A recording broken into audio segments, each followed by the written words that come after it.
Bismillahirrahmanirrahim. Viewers of Cricket Stars channel, Assalamu alaikum. Today Syed Haider Shah played a match in Abu Dhabi.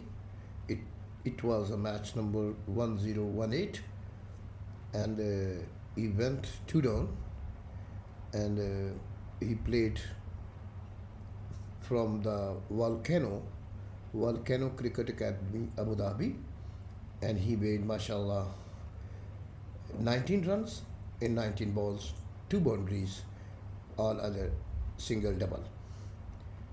And Volcano Cricket Academy won against the team of SHAHEEN.